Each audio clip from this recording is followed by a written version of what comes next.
Lors du choix d'une voiture, comment savoir si son châssis est excellent? Est-il performant? Avant de comprendre cela, il est essentiel de comprendre les différences entre châssis et suspension.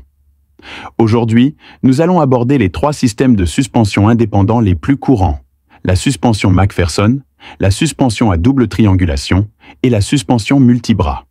Quelles sont ces différences? Parmi les suspensions d'essieu avant les plus courantes, la suspension McPherson est la plus répandue, représentant plus de 90% de tous les systèmes de véhicules. On la retrouve sur des voitures allant de Porsche à Wuling Hongguang. La suspension McPherson se compose d'amortisseurs montés sur la partie supérieure du châssis et de bras triangulaires sur la partie inférieure, reliés au châssis et à la fusée d'essieu.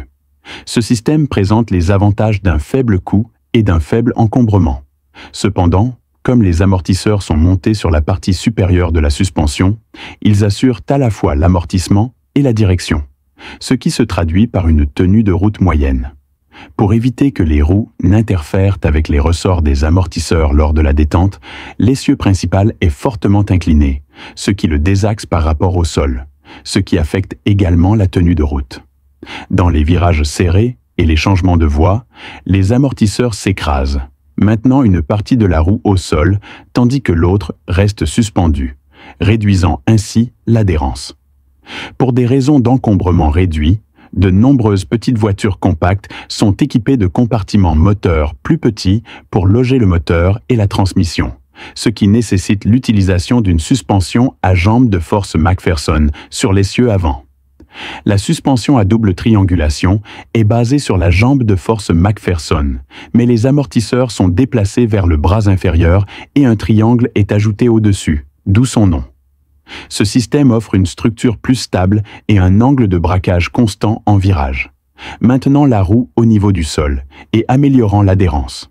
Le triangle supérieur assure un soutien latéral, prévenant le roulis et améliorant la stabilité. Cependant, en raison de son coût et de son encombrement plus important, il ne convient généralement qu'aux moteurs montés longitudinalement. Les moteurs montés transversalement ne le sont pas. Elle est plus courante sur les véhicules privilégiant la tenue de route.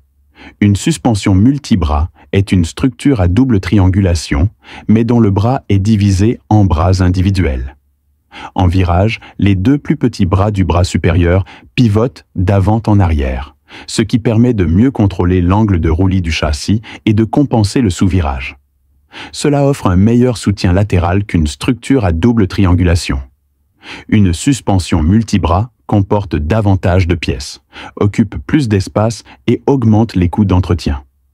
On la trouve généralement uniquement sur les véhicules de taille moyenne et grande, ou lorsque le débattement de l'essieu arrière est suffisant.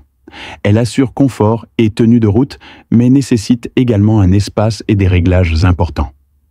Plus les performances des 3 types de suspension sont élevées, plus ils occupent d'espace et sont coûteux. La suspension multibras est sans aucun doute la meilleure, mais aussi la plus chère.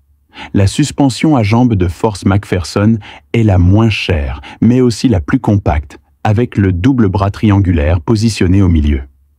Pour connaître la suspension de votre véhicule en un coup d'œil, c'est assez simple. Observez l'espace entre la roue avant et l'aile. S'il n'y a qu'un seul amortisseur et un seul ressort, on parle de suspension McPherson. S'il y a aussi un bras de suspension de type A, on parle de suspension à double triangulation. N'oubliez pas de nous aimer et de nous suivre. La prochaine fois, nous verrons pourquoi Porsche utilise toujours la jambe de force McPherson, moins chère. C'est tout. Pour plus d'actualités et de mises à jour technologiques, restez connectés et n'oubliez pas de vous abonner à notre chaîne Automobile. À bientôt. Prenez soin de vous.